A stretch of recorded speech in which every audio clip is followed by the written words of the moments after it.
I know the screen says my name is Diane McAfee. I'm actually Darren Morgan, the Director of Arkansas Commitment. I'm also the State and Area Initiatives Chair. So since I'm so far behind, I'm gonna get started. I think Wendell Scales will be joining us in a split second. But before we do, I'm gonna give a little bit of an update on SACAC, and then we can go from there. And while I pull it up, how's everyone doing? We made it through early decision and early action. Everyone still got all your hair and everything? We're making it okay?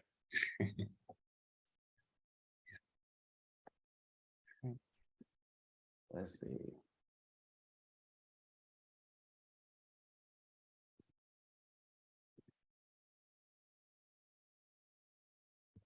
All right. Wendell, you on yet? No. All right, so.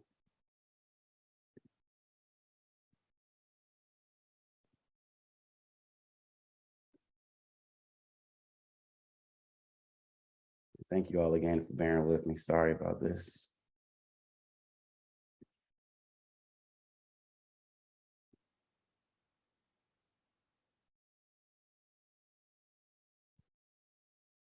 All right, so for my new people, oh, there we go. Wendell's on. All right, so Wendell.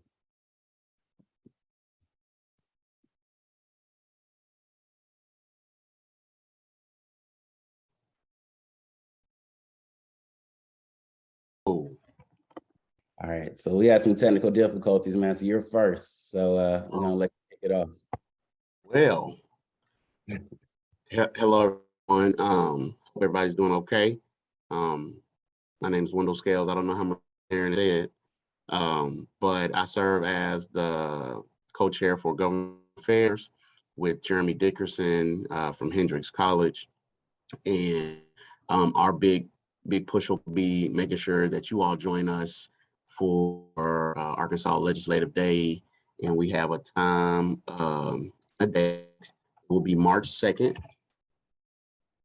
from 12:30 to 1:30. This will be virtual. And we are working to kind of put together, frame out what that will consist of. So excited. Cast your concerns or things you want to see. Please let Darren know. We do a lot of co-collabing together on a lot of different things. So about this meeting, if you could share some feedback with him, things you would like to see or potential things you'd like from representative participation, let us know. We're here to serve you and to make sure you have support. And we hope to have a great session that day. I can tell you Darren's doing a lot of cool stuff in Central Arkansas. And we're big on coalition building. So don't feel that you have to be in your respective region and not be heard, because we're doing a lot of different things and trying to create a larger community to support our families and the scholars we serve.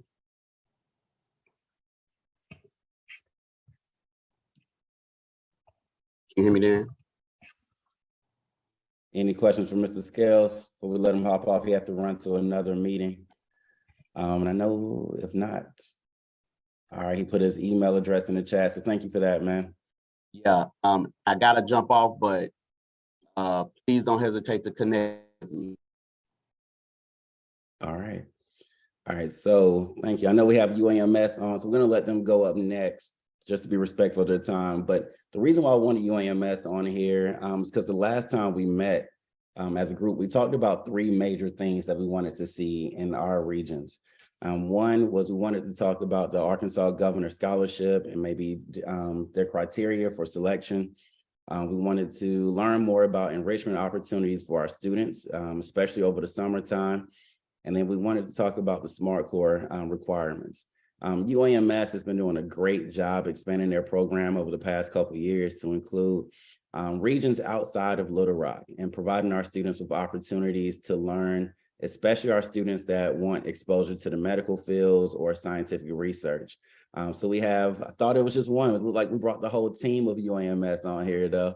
So I'm gonna turn it over to Mr. Justin Carbage and his team, and we're gonna take it from there. Okay, good morning. How's it going? So I'm Justin Carbage, and I am Recruitment and Outreach Coordinator for the Pathways Academy program. They're at UAMS in here in Little Rock, and we are a K through 12 STEM health program dedicated to providing community engagement and awareness to low-income students across the state of Arkansas. Mr. Morgan, is it okay if I share my screen? Yes, sir. Let me give you access. All right, you're good to go. All right, give me just a second.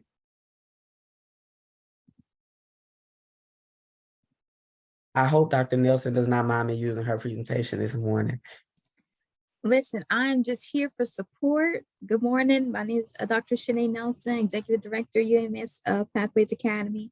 Here to support Justin and just here to listen. So Justin, it's all you. You got it. All right, we are good to go. All right, so as I stated, the UAMS Pathways Academy, we are a K through 12 STEM health program for low-income students. We cater to all students though, and we encourage all to apply for our program. Our main components of the Pathways Academy program is student engagement, advocate engagement, which are our parents. We call our parents and our guardians advocates, and educator engagement. Our pilot sites for our first year was Hot Springs, Jonesboro, Little Rock, Pine Bluff, and Springdale. We are actually expanding this year, and I'll get into more about those areas as we move forward with the presentation.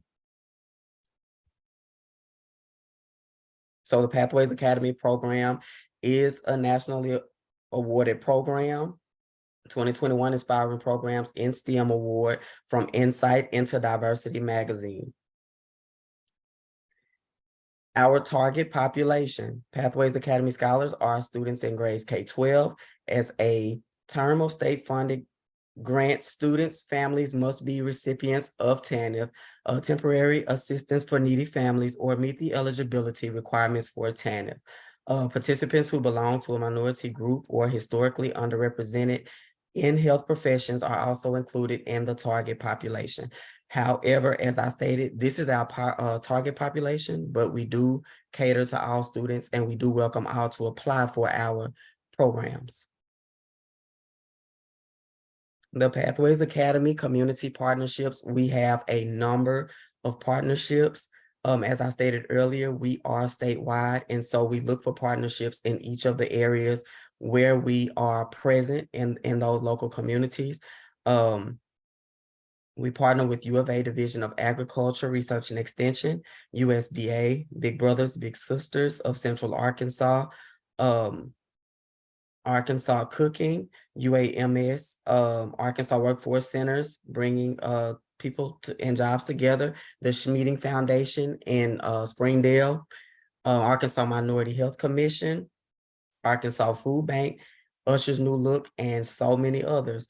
As I stated, as we get our program started in different areas, we look for different partnerships for funding and partnerships with organizations and programs that will help us run our program in each local area.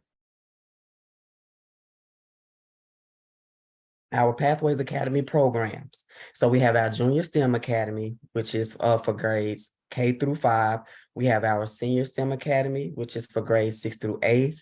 We also have our Research Academic Mentoring Pathway for underrepresented populations, what we call Ramp Up for grades 9 through 12. And we also have our Student Athlete STEM Academy for grades 9 through 12. So here's a schedule of what our summer looks like for our Junior STEM Academy for K through 5. So the goal for our program is for it to be jam-packed with hands-on activities. We want our students to be on their feet and learning as it relates to STEM health activities and STEM health careers. And so our curriculum person, Miss Katina White, she builds our curriculum for our entire program across the state. And so what she does is she builds our curriculum and she gives it to our teachers and our site coordinators, and we allow them to be creative in how they present it to the students and to the parents in their respective sites. And so as you can see here on our theme is the good life. And we start at 7:30 in the morning and we end at 5:30. It's jam-packed with all types of activities and different types of activities for our students to come in each day and just have fun and learn more about STEM and health as it relates to our students gaining exposure and awareness to different careers within STEM health. So here's a sample schedule for our Senior STEM Academy. It's a little different, but it's we have the same goals in mind, bringing them in, getting them hands-on and getting them acclimated to STEM health. They will start at 9 a.m. and at 3 p.m. A sample ramp-up schedule, same. Except with our ramp-up students and our student-athlete students, we focus on ACT prep, and we look into doing a professional speaker series with them, more so bringing in professionals from different STEM health areas and allowing those professionals to come in and speak with our students and show them the type of work that they do to kind of build awareness and exposure for our students. We have mentorship programs for our students as well. We bring in Usher's New Look and Big Brothers Big Sisters to come in and offer mentorship to our students across the program. Our goals within the program, we enhance educational opportunities for underrepresented and low-income students. We try to help them improve their thinking skills, critical thinking skills. We work on bridging the educational achievement gap and program performance. We increase the number of individuals of underrepresented, low-income and first-generation college students in the medical field and health professions. Provide professional development. We intensify exposure to cutting-edge biomedical public research. We provide preparation for successful application. And we also provide mentorship, as you just saw on the last slide.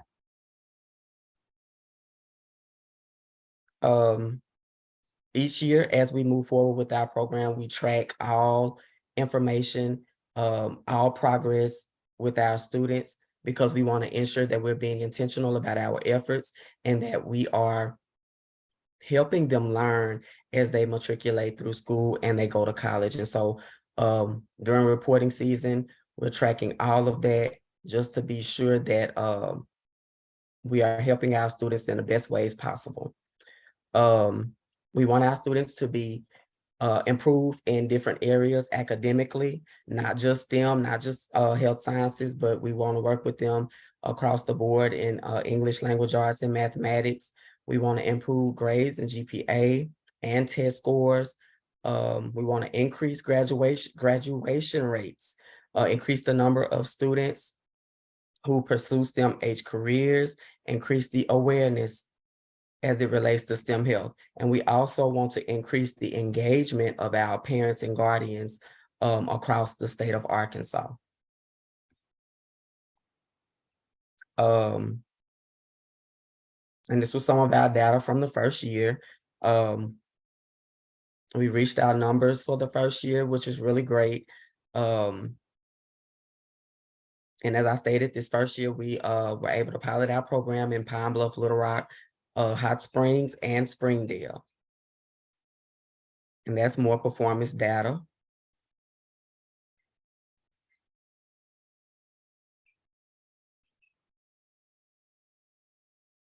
Here are some pictures here at the bottom of our very first white coat ceremony. They're in Springdale. And so we offer all of our scholars white coats because we want them to feel and look the part in STEM health. That's the type of culture that we provide for our students. And during that first ceremony, the students were very excited to be receiving their white coats. And so we did that statewide just to build that culture within the Pathways Academy program. And so for program extension, going into year number 2, we are expanding to Jonesboro, El Dorado, Magnolia area, the Helena, West Helena area, and the Texarkana, Arkadelphia area. So we're looking forward to expanding in those areas. And this is our team, Dr. Brian Giddens, who is our Vice Chancellor for Diversity, Equity, and Inclusion, Dr. Shanae Nelson, who's on the call this morning. She's our Executive Director. Ms. Katina White, who is our Educational Coordinator, Dr. Cassandra Wilson, who's also on the call, who's our Advocate and Community Engagement Coordinator, myself, Outreach and Recruitment Coordinator, and Ms. Kendra Williams, who is our Program Manager. Are there any questions related to the information that you've heard this morning?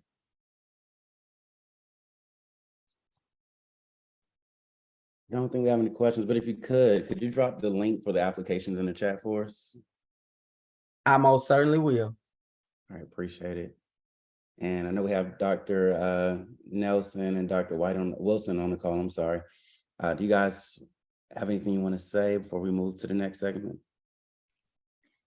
Just want to say thank you for the invitation to speak with you all this morning. We're looking forward to opportunities to collaborate. We have very strong partnerships with the school districts in each of the sites where we have a footprint. So hopefully we have an opportunity to collaborate with some of you that are on the call. I also want to mention that we have integrated a community scientist academy within our ramp up program through UAMS translational research, where students are actually completing community-based research, which is a real game changer for our programming. So just wanted to add that in. But again, thank you so much, Darren, for the opportunity to address you all. Justin, you did an excellent job. Thank you so much. And hopefully we have opportunity to partner and collaborate with some of you in the future. Yeah, and one thing I love too about UAMS is I have had several students go through the Pathways program, and it seems like y'all have added a lot to it in the past couple of years. I know when my students have gone through it, they've all loved it, and a lot of them have ended up at some Ivy League schools because of the attention that you've given them and the support you've given them over the years. But when we talk about holistic admissions, I don't know any other programs focused on STEM health that also gives daily ACT prep plus big brothers, big sister mentors. Mm-hmm. So we talk about holistic admissions. I think you all have it down pat. So thank you guys for that. Thank you. Thank you. That really means a lot. We work really hard to make the program as comprehensive as possible, with hitting on all areas and academic, but of course the civic leadership is key, and really focusing in on those psychosocial factors for our students, as well as our advocates and educators as well. So thank you for that. All right, thank you. All right, any questions from the group? All right, if not, thank you guys so much for hopping on. Really appreciate it. All right. Thank you again. Thank you. All right, we do have Ms. Lewis is on. I'm not sure if she's with us right now, but again, one of the things that we talked about in our last session was the Arkansas Governor Scholarship. Maybe the selection criteria and ways that we can, I guess, better serve our students and inform our students of those opportunities. So we have Ms. Alicia Lewis on, which is the Associate Director for the Arkansas Department of Higher Ed. That's her official title. The unofficial title, though, was the SME of all things financial aid and scholarships for the state of Arkansas. So we have the expert. So any questions you have about financial aid and state aid, this is the person you need to direct them at. Ms. Lewis? Thank you for that introduction. What a all things financial aid. That sounds way bigger than what I think that I am, but I appreciate the sentiment just as well. May I share my screen so I can run my Yeah, you're now co-host. Okay.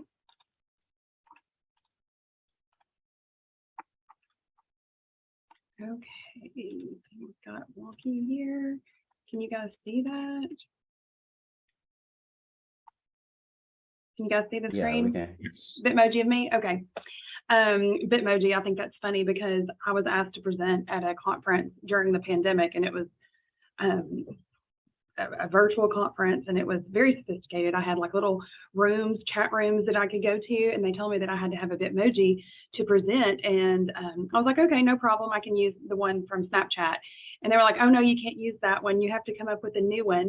And I ended up having to download about 4 different apps, 3 different apps in order to get this Bitmoji. So I was like, this is going on every presentation that I ever do from now on, because it was difficult to get. So that's the reason for the Bitmoji. Let me see if I can get over here and do this. So again, my name was Alicia Lewis, and I'm the Assistant Director for Operations and Communications at the Arkansas Division of Higher Education. I've not had the privilege of meeting all of you guys, so thank you for having me. I do want to tell you that my philosophy, since we have kind of changed some of the things and changed some of the leadership of financial aid, is we want to say yes when we legally can say yes. Period. End of sentence. Whenever we have students that, you know, miss the deadline by a day, whenever we have students who missed getting a transcript back to us by a day, and we have the ability to use a little bit of discretion legally, we certainly want to say yes as much as we can. We do not want to be bureaucrats. I say that all the time. I remind my staff, I'm like, listen, we're not bureaucrats. We are here to help students, because if students can't get financial aid, and that's a barrier, they can't get these scholarships, and that's a barrier to them going to college, really, what have we done? We have not moved the needle in the way that we want to move Arkansas economics and our attainment goals forward. So I just want to tell you guys that first. So whenever we do say no for for whatever reason, it's because we don't feel like legally we can say yes, just so you know. So let's talk a little bit about college. If you guys are not having this conversation, and I think that for some of you, your audience is pretty hard. They're already, you know, got their sights set on a college, and really at this point, it's really just deciding if they're going to stay in state or go out of state, or which one they're going to go to. So I start all of my presentations with just a very frank conversation with students and families and even counselors about, is there still a value of higher education? Is there something, you know, we hear students that are like, I'm not going to go to college. I don't feel like writing papers for the rest of my life. I don't want to sit at a desk. I don't want to do all of these things. And so, and they're like, why would I invest all that money into a degree when my uncle, you know, is a millionaire and he didn't ever go to college? So they always have these anecdotes. They always have these reasons that they are kind of questioning the investment that college makes. So if we're missing out on some of those conversations, I feel like those are being had, maybe just not in your presence. So just to give you a little bit of information about how to really talk to kids about it, because some research shows that they trust and value you guys second to only one other group. And I would love for you to tell me which one it is. Which group do they value more than you guys? Anybody guess? They're dumb friends. It's their friends. It's their dumb friends. So you guys have a unique position where you can really have frank conversations about the investment that they're going to make in higher education. If they are looking at college as an investment, then I can assure you that that's an investment into themselves. We can tell students all day long, like, hey, a 4-year bachelor's degree is worth about $1 million of extra earnings over the course of your lifetime. We can say that all the time, but that's not something that, if they don't trust us, then you know, the higher education professionals, you know, we don't really have that much credibility. So they're like, oh yeah, well, what makes you think that $1 million is going to make me happier? I'm like, because you're young and you don't know that it will. No, I'm just kidding. But there's some conversations that are being had about the value of education, higher education. And so I don't want to miss out on that opportunity to give you some tools so that you can have those conversations in a more effective way. These are some statistics that were conducted right after COVID, pretty much right after the world shut down. So anybody who was going to lose their job during COVID did in April 2020. And all of this data point is just showing is that the more highly educated you are, the less likely you are to lose your job. And that's not just during a pandemic, that's in any economic downturn. You know, the 2008 recession, then, you know, economists are thinking that since inflation is so high that we're headed for an inflation despite some efforts to you know, battle against that. So in any sort of economic downturn, you can expect these numbers to be pretty consistent. The more highly educated you are, the more likely you are, the less likely you are to lose your job, the more likely you are to have benefits associated with your job.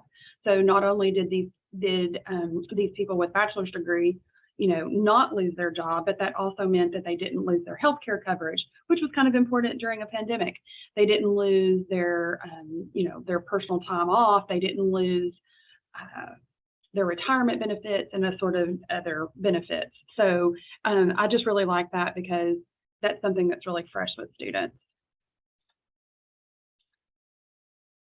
But we do know that college is not free. And I tell this story sometimes. I'm like, when I was, I don't know, I may have been 4, I had not been to college, I had not been to school yet. And my dad was making me roll change. I don't know if you guys ever had parents that made you roll change. Now they have those machines where you can just go and dump it in. But, you know, back in the olden days when I was a kid, you know, you had to go and you had to roll up those pennies and you had to count them out and you had to put them in the paper wrapper. And I asked my dad, I was like, why are we doing this? And he said, because we're saving for your college education. And I remember that was the first time that college was ever spoken to me. And it was the expectation that I was going to go. And it was never a question about whether I was going to go, but there was definitely a lot of questions about how I was going to pay for it.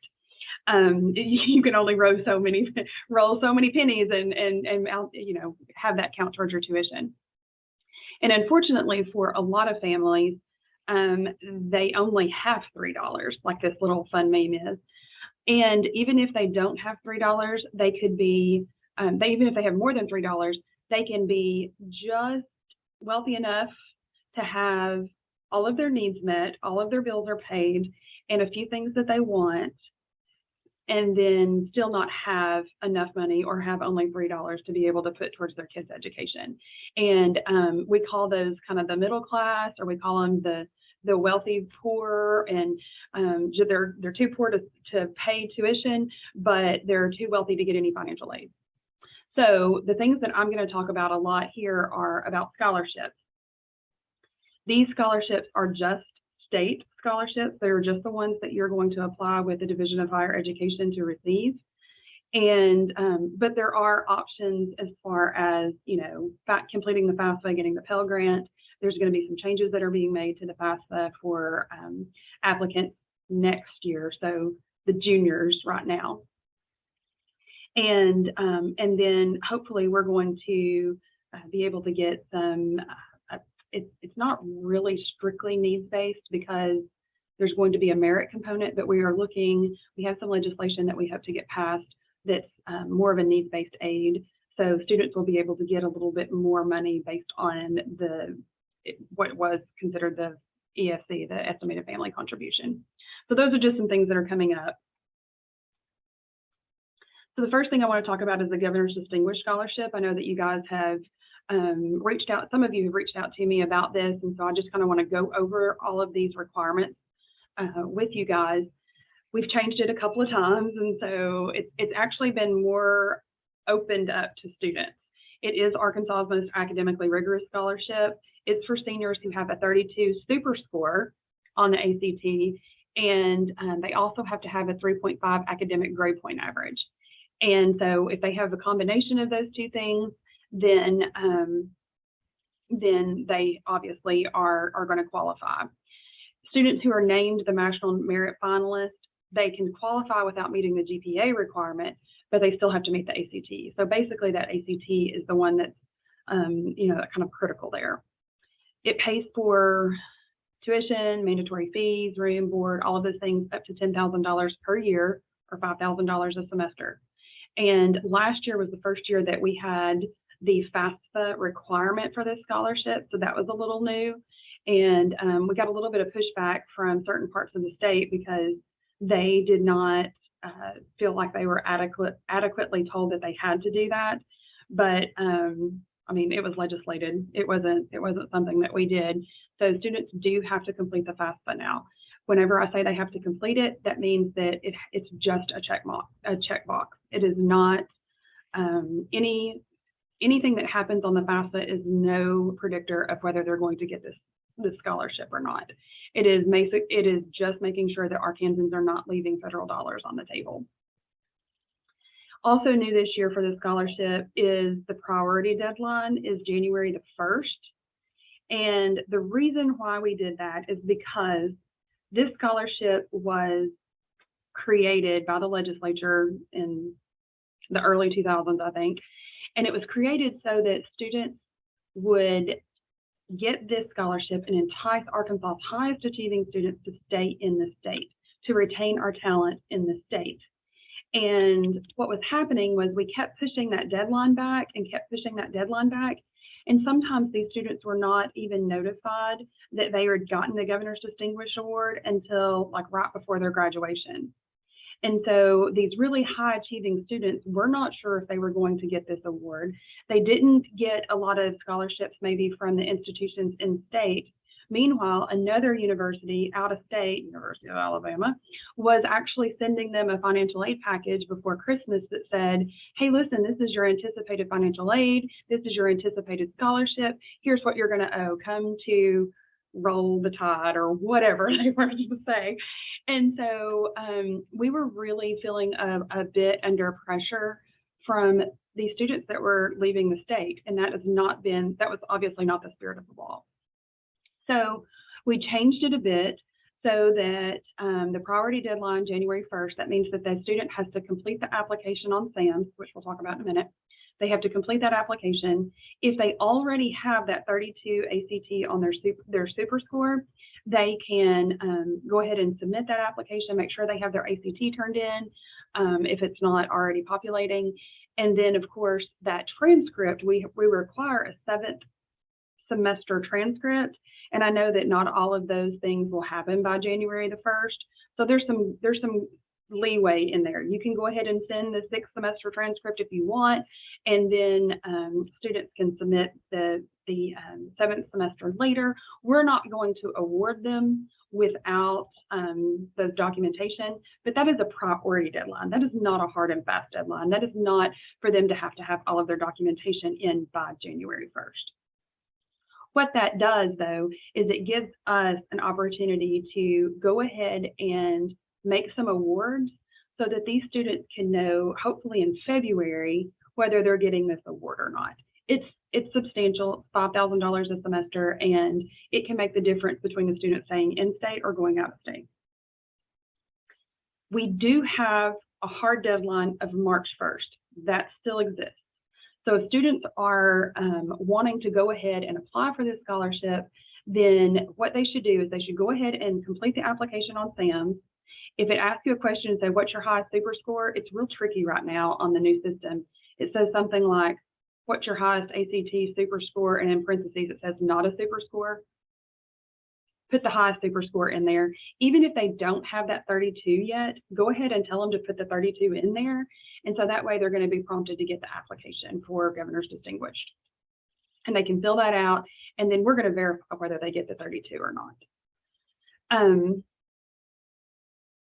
If a student is chasing that elusive score and they want to take the ACT test in February, that's the reason why we have the hard and fast deadline of March 1st, so that they can go ahead and get that ACT attempt one more time in February and hopefully get that score. But hard fast deadline, March 1st. And even if they have applied, but they're still waiting, maybe we miss a day or two either side of that deadline for the ACT, we can work with it, but they have to have an application completed and turned in, even if not all of their documentation is turned in by March 1st. Are there any questions about Governor's Distinguished before I move on to some of these other scholarships? I've got a quick question. I'm Sure. looking at the SAMS website right now. I only see the final deadline of March 1st. Is the priority deadline January 1st? It's honestly the first time I've heard of it. Advertised anywhere on your website or? I don't think so. We'll go ahead and change that. Okay. Let me make a note right quick. Does it say March 1st? Is that what it says? It just says March 1st. It doesn't Okay. say anything about a priority deadline.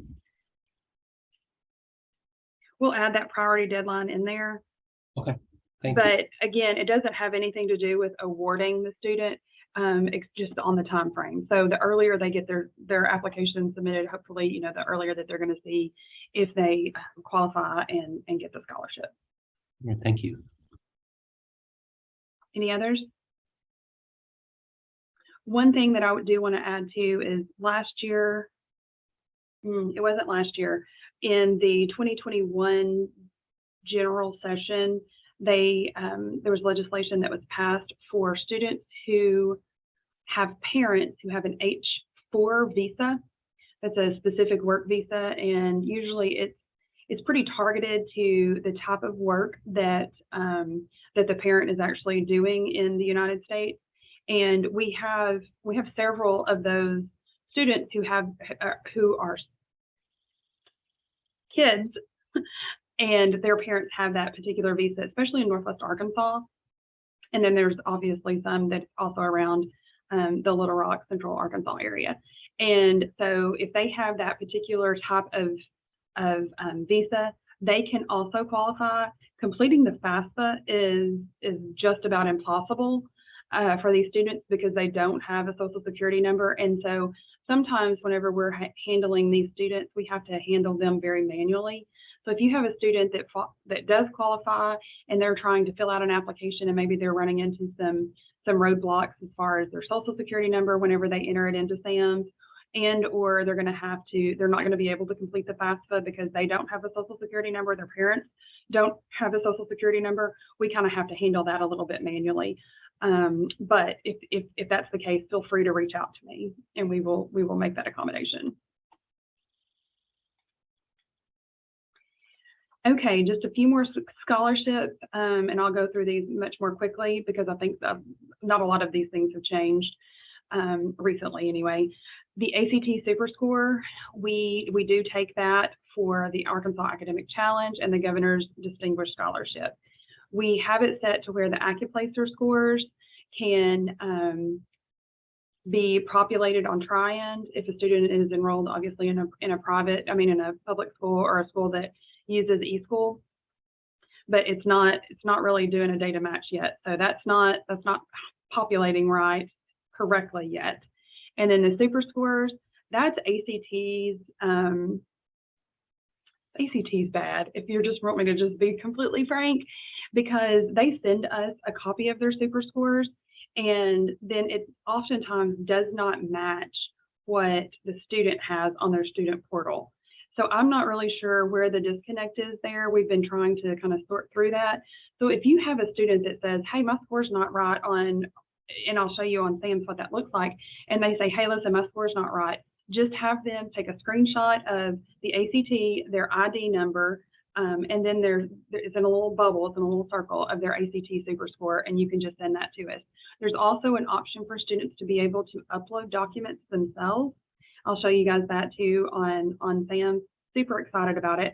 And students can upload that themselves, and then we can go in and we can verify those documents.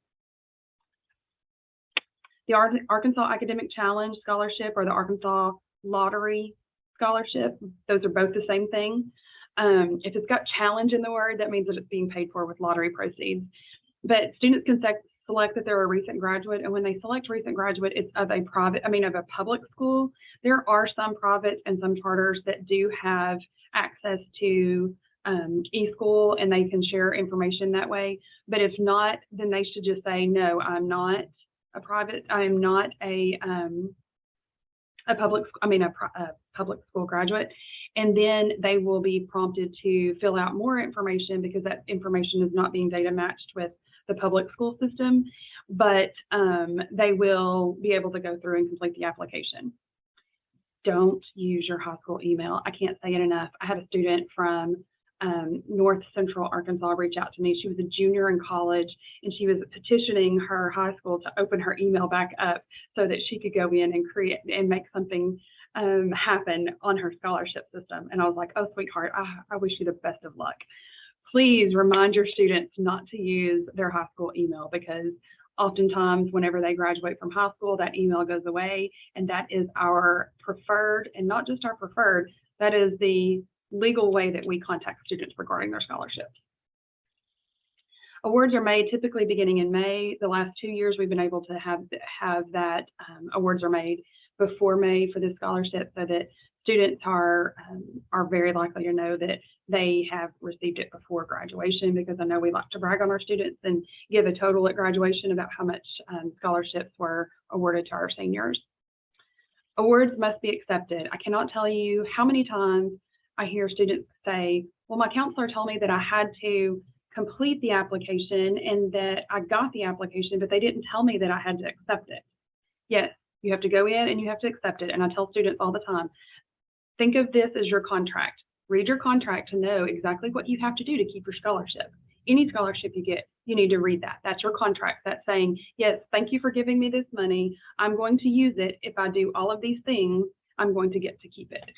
So make sure that they go in, they accept it, and it would really help them if they read it too. Crazy, I know. While this scholarship allows for a super score, we also can use the AccuPlacer, and the number that we're looking for on that is 246, and that's taking the 3 sections, reading, writing, and math, and adding those 3 scores together and dividing by 3, we're looking for 246. And this is really good for students who are underserved, and the ACT is a pricey option for them. AccuPlacer a lot of times is $20 at the most, I think, but most community colleges will even AccuPlacer test high school students for free.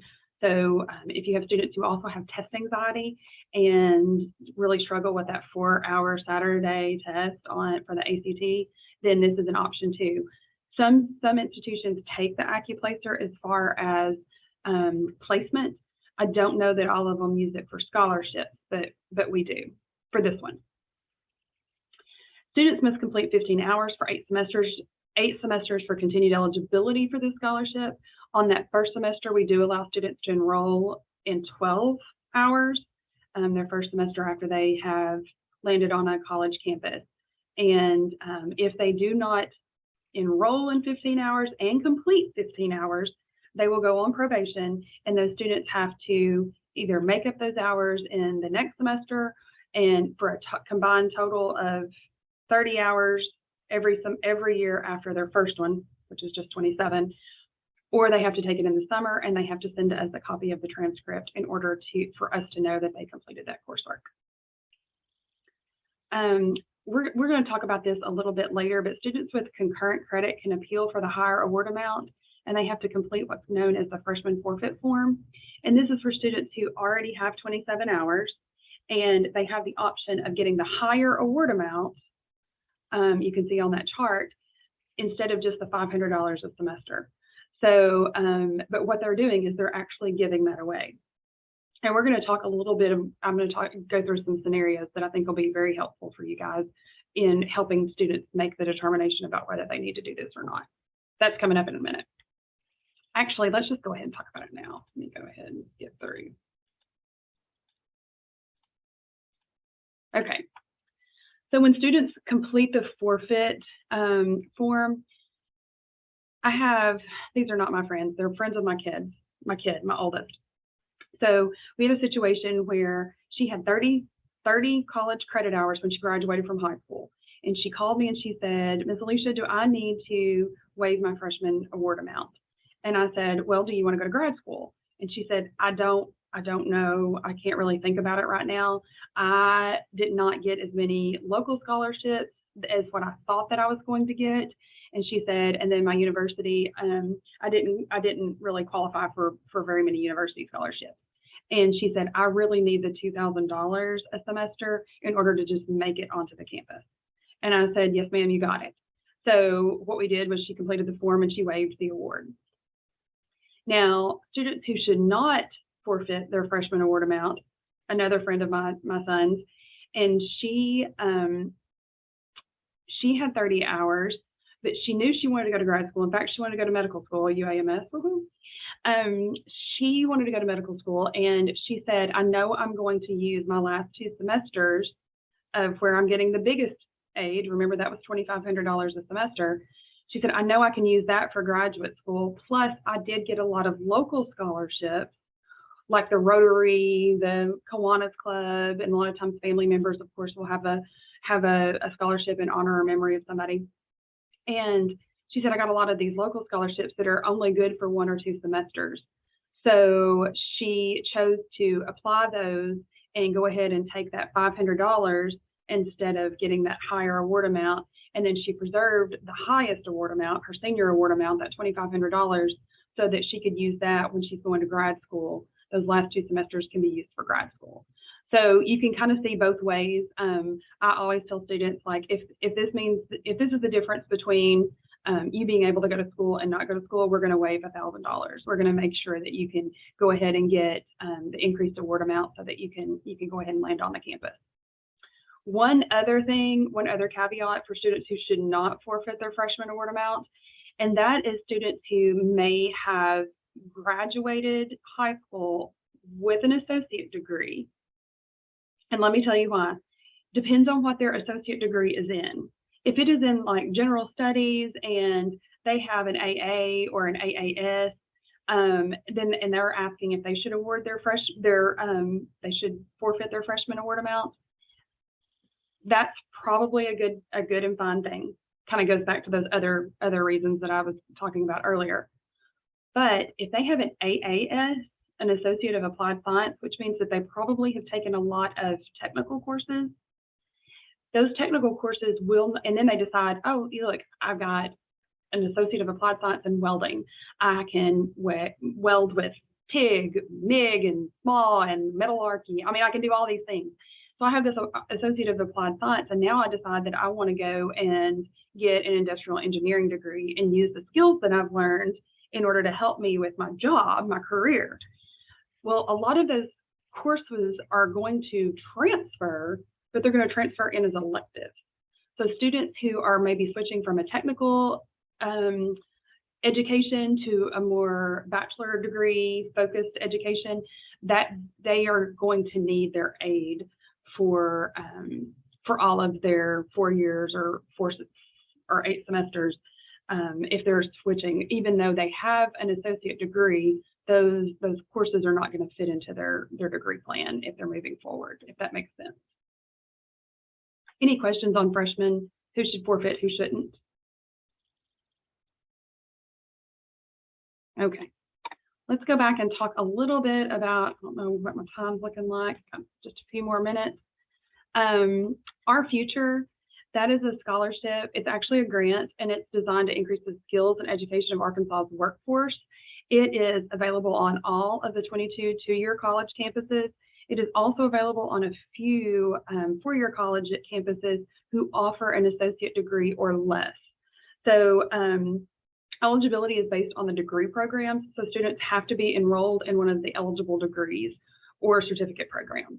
They do have to complete the FAFSA because it is a grant and it's last dollar. Here are some of the areas that we're looking at to increase Arkansas moving into some of these areas. You'll see that nursing is on there. I love that. We know we have a shortage. And then in the 2019 general session, they added this state high demand, and that put education on the list. So if you have students who want to be teachers, obviously I would encourage them to take advantage of going to a two-year college because they get 100% of their fees and their tuition paid for with this grant. The thing that we ask is that they complete, I think it's 10 hours of community service a semester, and that we're pretty flexible on that. It looks like if you have a student who maybe goes to church and they keep the nursery once a month, or they help with the sound or something like that, that counts as community service. And then a mentorship meeting, that's just reaching out to a mentor that the college helps pick for you and or helps connect you with. and you reach out one time a semester. So don't let those things detract from the fact that this is a really incredible opportunity for students. It seemed like there was one more thing I had to say about that. Why do you think you said that was for an associate's degree, correct? Associate or lower. All right, thank you. So a certificate program, like I said, nursing is on there. That can be an LPN. It can also, if you've not exhausted all of your eligibility, you're eligible for 5 semesters. So if you have a nursing program that lasts, like an LPN that lasts 1 year, you can get it for that. And then if you have a student who is wanting to go get their RN or their associate degree in called RN, then they can use it towards that too. Okay, thank you. Okay. Oh, I do remember what the other caveat. I've heard from some students that the community service and the mentorship seems a little daunting to them. And I'm like, I promise your college is going to help you. Don't let that be a detraction. But then I've heard from a couple of people that they're concerned that if you do want to be a teacher, obviously you're going to have to go to that 4-year route, and there is a work component according to this grant. So if you graduate and you get your associate degree, and you have to work or live in the state of Arkansas for the next 3 years, or it becomes a loan and you're going to have to pay that back. And so a lot of students are really concerned about that because they're wanting to persist to the next level. And I'm like, first of all, we are never in the way of a student that's persisting to the next level of their higher education. So we will waive all of that, and it doesn't have to be in the particular field that you got your degree in. So if you have a student that, I mean, let's face it, most students in Arkansas are having to have a part-time job while they're in college, and so it's already counting towards that requirement.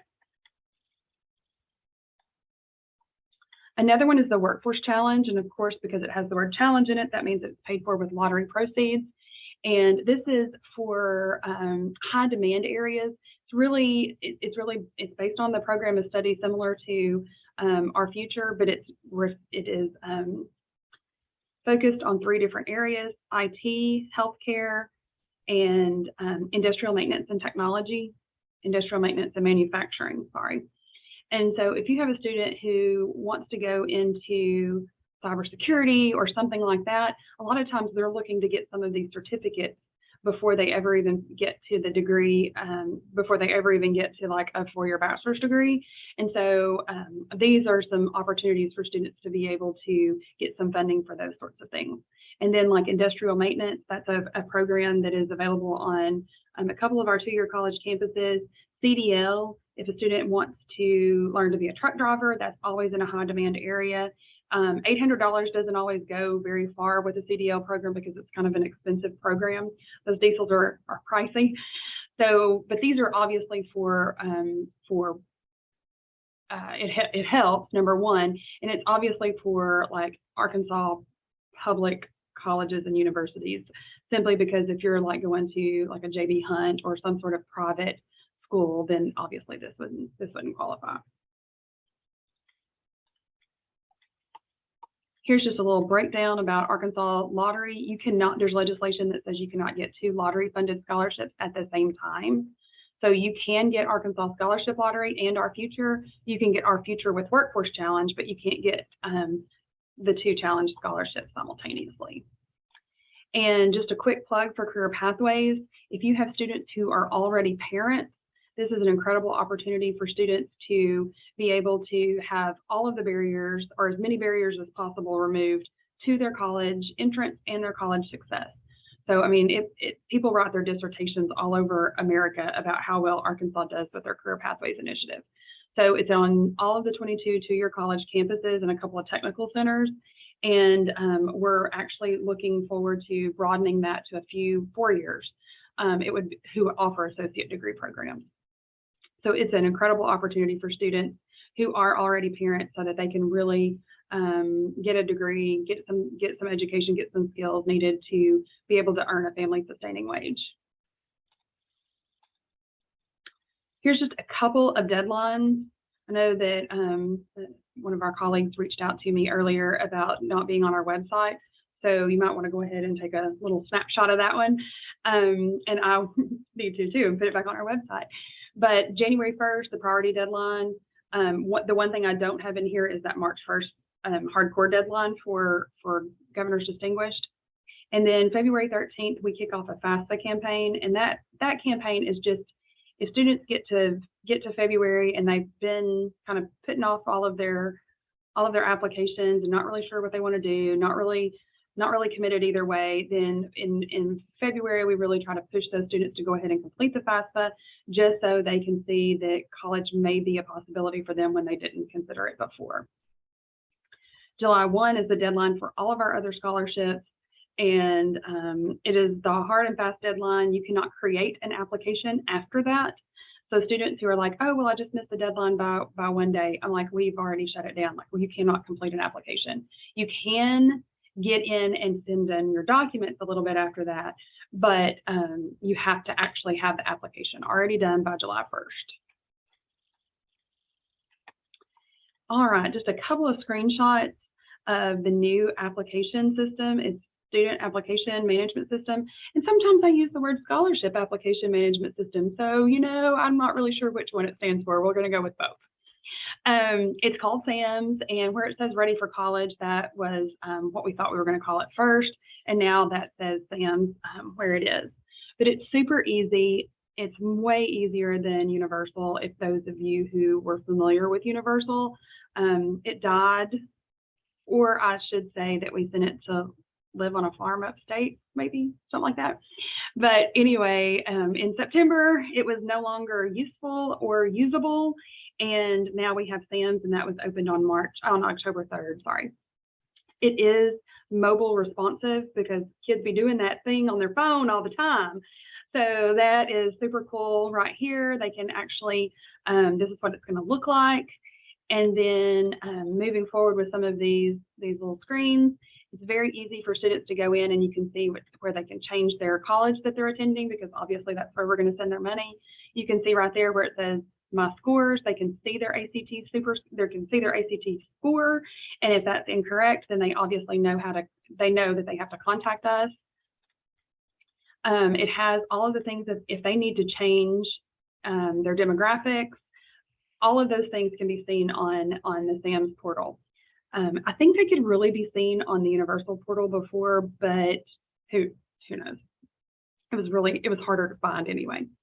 And if you'll notice down there where it says financial aid, that is when we have students who have completed their FAFSA, which is a requirement for these scholarships. They can go in and see. And if there's a reason, sometimes the federal government and our systems do not talk the way they're supposed to. So if you have a student that has 100% done it, then there's an opportunity for them to upload that, and I'll show you. But this is where they can check and see if that may be the reason why they've not been awarded their scholarship. It has a list of all the scholarships, super easy. And then my backpack is the coolest thing ever. It's my favorite. And you can see on here where it says the little orange box where it says pending. That is, like it says transcripts, but that's all of those things. If you have a student that has to submit a birth certificate or their FAFSA or anything that is what we call their documentation in order that is needed for us to process their application, then they can upload that themselves, and then we go in and verify it and approve it. And once it's approved, it comes in as accepted, and it's already made a part of their file. So that's super easy. No more counselors having to drive to Little Rock and hand us a big batch of transcripts. Students can actually do it themselves. I know that that may or may not be considered an official transcript, but usually we see enough transcripts to where we can pretty much make a good determination about the student's legitimacy of their documents. Okay, well, I know that I went a few minutes over my time, but I want to thank you guys for having me today. I hope that I've given you some good information. If you have questions, please do not hesitate to ask those questions. And I look forward to seeing all your little student get their application in and do all the things that they're supposed to do so that they can actually go to college and make good things happen for Arkansas. All right, thank you so much, Ms. Lewis. Any questions for Ms. Lewis before we let her hop off? If not, I love that Bitmoji. It was worth all of the work that went into it. And thank you for all the info you gave us today too. Really appreciate that. Absolutely. Thanks for having me. All right, take care. All right, so I know we're a little bit over time. So I'm gonna be really, really brief with the few slides that I have for you all. We're gonna start the meeting backwards. I'm gonna actually start with the introduction to SACAC and just update you on a few things we have going on. I'm gonna be really quick, no more than 5 minutes. But for new people on the call, for new members, thank you guys for hopping on. As you know, SACAC is a great professional organization. Not only do we do events like this, we also do dry runs where you're able to, new counselors are able to learn from veteran counselors about the field, admissions practices. SACAC is also great for networking, professional growth, learning about access, advocacy, and outreach in the field. Membership right now is $45. If you're a member of a community-based organization or public school, you can actually get membership for free. Membership runs from August 1st until I believe September 30th. But yeah, it's still a great time to sign up. You can still get, even if it is $45 for you, you can still get tons of use out of that membership for this school year. And that's still a deal. One of our biggest events coming up will be our annual conference. We're going to retry Florida. I think last year, a lot of people tried to make it down, but the weather impacted you a bit. So we're going back to Jacksonville this time, April 23rd to 25th. Registration will open early January, and the early bird registration fee is only $250 for members and $300 for non-members. After February 28th, the registration fee will increase by $50. But still, it's still a really, really good deal. And it's after our spring break. So you can basically get 2 vacations in sunny Florida if you are able to go. During this conference, though, it's going to have tons of professional events, athletic programming, networking events, and several information sessions covering topics ranging from financial aid to best practices in admissions to ethics. So they always have a great keynote speaker. This is a great time really just to shake hands, meet a lot of people, and learn a lot in the field of higher education, whether you're on the admission side or the counseling side of the desk.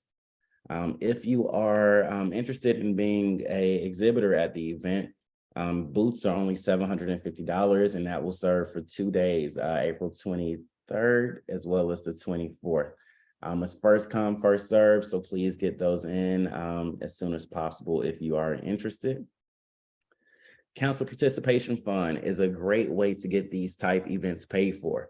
So SACAC offers a lot of different events that you'll see on the next slide, but for local based activities, let's say your school doesn't have a budget to send you out to different events, things like the dry run and the summer seminar, which are both 4-day conferences where you can learn from veteran counselors about the field of admissions. It does come at a small fee, as well as the Sweet Tea College Tour. Usually with the Sweet Tea College Tour, they visit colleges throughout the summertime, going from Mississippi to Alabama and other states within the Southeast region. If you're interested in going, but let's say you don't have the budget to go, you can always apply to the Counselor Participation Fund. This fund provides financial assistance for any SACAC members who may otherwise be unable to go because of money. The application deadline is January 10th, so you have a little time to get that in. So if you're interested, just visit our website, sacac.org, and search for the Counselor Participation Fund for that link.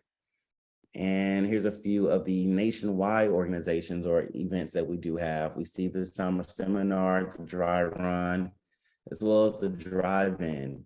Wendell gave you the day earlier for the legislative days coming up, I believe you said March 3rd. So please keep an eye out for more information for that. Now, one of the big events that I want to talk about before I let you go, and I'm going to send out an email too, but the Mini Camp College Admissions Workshops. That is a long name. They've changed the name now to College Admissions Workshops, which I think is a little bit better. But what it is an in-person all-day workshop for high school students that want to learn more about the admissions process. I think it's been a while since we've done one in Little Rock, at least since COVID.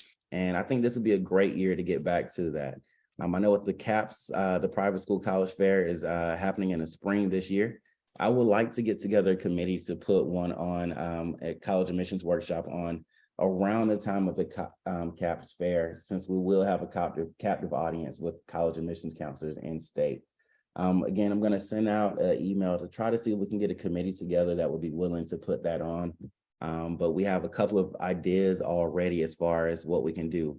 And things ranging from financial aid workshops to holistic admissions workshops, and even case studies, so that students can learn how their applications will be reviewed and things they can do now to make their applications stand out from the crowd. Other than that, if you would like to get more involved with SACAC, the email is on the screen, or you can reach out to me directly at darren@arkansascommitment.org. I know we're a little bit over time, so thank you all for bearing with me. Greatly appreciate it. If you have any questions, feel free to shoot them at me now or email me and we will speak later. All right, thanks. Take care.